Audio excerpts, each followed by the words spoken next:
एक हैं, छोटा सा जो काउंटर इस पर आरएसएस बता के दीजिए। जो है के शर्मा जी का जो ये पॉइंट है, ये महत्वपूर्ण पॉइंट है कि आप उनकी विचारधारा को रौंदने की बात करते हैं और दूसरी तरफ सम्मान दिखाने की बात करते हैं, तो ये डुअल तो नहीं हो सकती ना कोई चीज।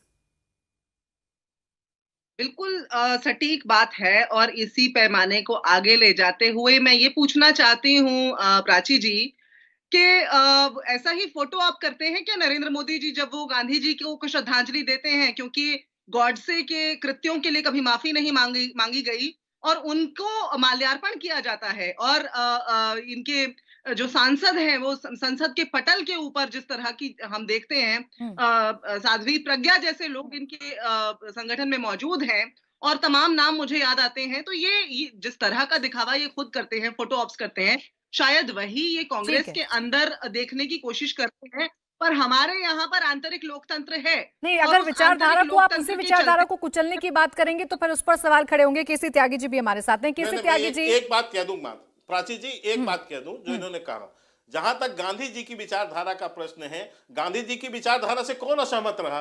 गांधी जी की तो विचारधारा और उनके ही कार्यों को तो ठीक है सर, मैं बाकी मेहमानों के पास जाती हूँ। शर्मा जी, फिर बाद में आप लोग आरोप प्रत्यारोप करिएगा। केसी त्यागी जी, ये जो एक नई बहस छिड़ी हुई है और जो ये बात कही जा रही है कि राहुल गांधी का अटल बिहारी वाजपेयी जी की समाधि पर जाना सिर्फ एक फोटो सेशन मात्र था, ये सिर्फ एक दिखावा था, क्या ये वाकई में दिखावा है, वाकई में पॉलिटिकल स्टंट है?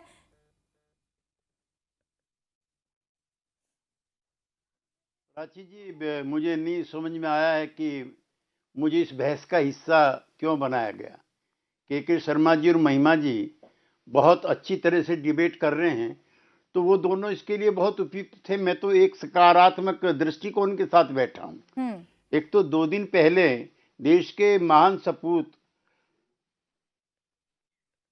अटल जी का जन्मदिन था। मुझे लंबे समय तक उनके साथ काम करने का मौका मिला, दर्जनों सभाओं में हम रहे और जनसंघ से लेकर के बीजेपी के सफर में लंबी जिंदगी हमारी उनके साथ गुजरी।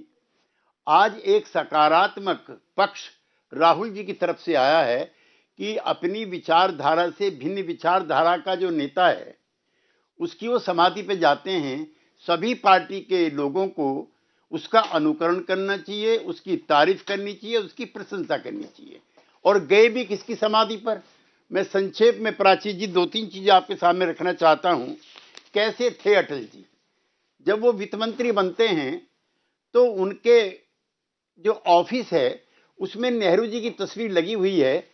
अगले दिन जब वो आते हैं देखते हैं नेहरू जी की तस्वीर गायब है। वो अपने स्टाफ के लोगों से पूछते हैं कि नेहरू जी की तस्वीर क्यों हटाई है, उसको वहीं पे लगाइए। नंबर 1। नंबर 2, शरद पवार जी का 60वां जन्मदिन है। उस मंच पे मैं भी हूं, बाला साहब ठाकरे भी हैं और अटल जी विशेष अतिथि के तौर पे बुलाए जाते हैं। अटल जी जनसभा में बोलते हैं कि जब मैं यहाँ आ रहा था तो मुझको मेरी पार्टी के नेताओं ने आने से रोका कि अगर आप जाएंगे तो एनसीपी को फायदा होगा। अटल जी जनसभा में बोलते हैं कि नहीं, अगर मैं नहीं जाऊंगा तो भारतीय लोकतंत्र को और जिसकी मान्यताएं हैं उसका नुकसान होगा। नंबर 3 और सबसे बड़ी बात, 1982 में यूएनओ में कश्मीर पर बहस चल रही है सिविल राइट्स को लेकर के। उसमें भारत का पक्ष कुछ कमजोर लगता है तो यूएनओ जेनेवा में ह्यूमन राइट्स की मीटिंग बुला लेते हैं। नरसिंहा राव जी प्रधानमंत्री हैं, उनको लगता है कि जोरदार तरीके से शायद पैरवी नहीं हो पाई। उसमें वो अटल बिहारी वाजपेयी को अपनी सरकार के मुख्य प्रतिनिधि के रूप में, जिसमें फारूक अब्दुल्ला भी शामिल है जी, उसमें खुर्शीद भी शामिल हैं, खुर्शीद अहमद साहब चले जाते हैं। जब अटल जी घुसते हैं कमरे में तो जो कसूरी साहब वहां के विदेश मंत्री है वो पूछते हैं, अटल जी आप यहाँ कैसे? उसने कहा मैं तो भारत का पक्ष रखने के लिए आया हूं।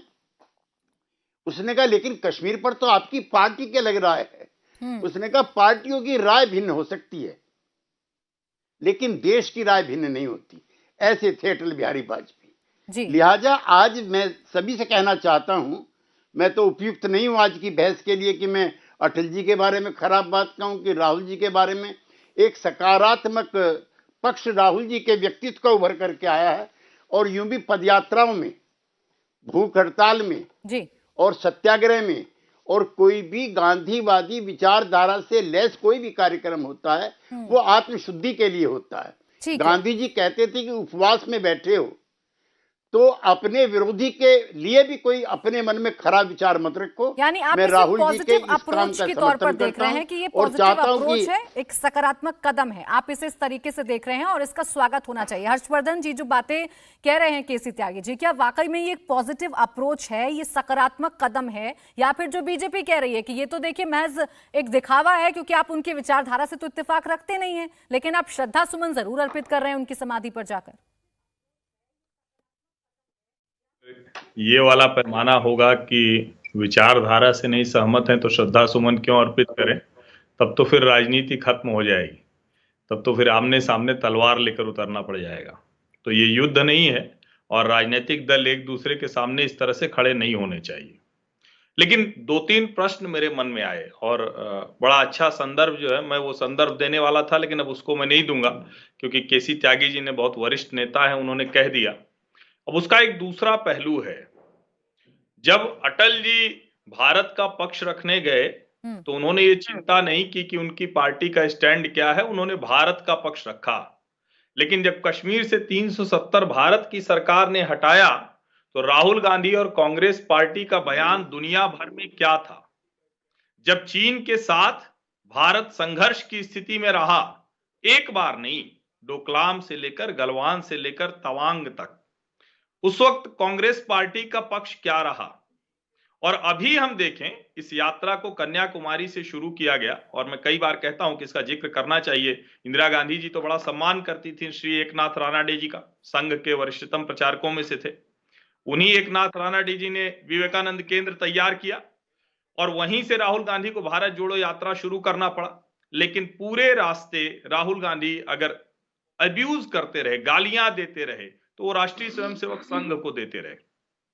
उसी राष्ट्रीय स्वयंसेवक संघ से जब हम कहते हैं कि राणाडे जी ने वो विवेकानंद केंद्र स्मारक भारत को जोड़ने के लिए बनाया, तो सिर्फ इतना भर नहीं है, भारत में जितने ऐसे मुद्दे हैं उस पर राष्ट्रीय स्वयंसेवक संघ भाषा से लेकर संविधान के प्रश्नों पर खड़ा रहा।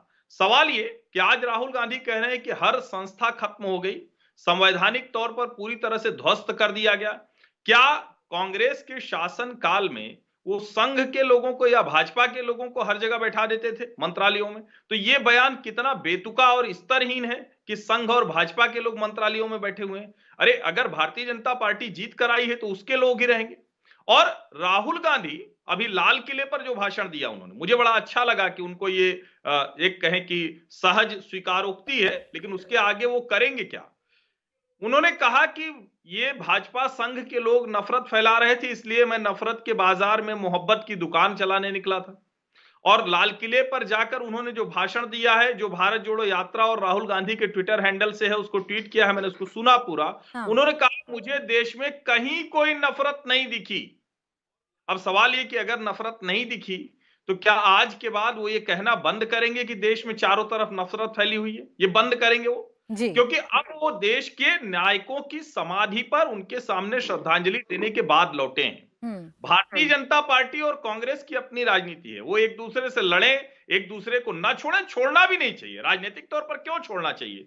लेकिन अगर राहुल गांधी वही सब कहते हुए अटल जी की समाधि पर जा रहे हैं, तो अटल जी होते तो आज अपने अंदाज में यही कहते कि ये अच्छी बात नहीं है। वो यूं ही कहते थे, वो कहते कि राहुल जी ये अच्छी बात नहीं है जो आप कर रहे हैं और जो कह रहे हैं, दोनों में बड़ा फासला है। इंडिया टीवी हर वक्त हर जगह डाउनलोड करने के लिए सर्च करें India TV news Google play store या ऐप स्टोर पर।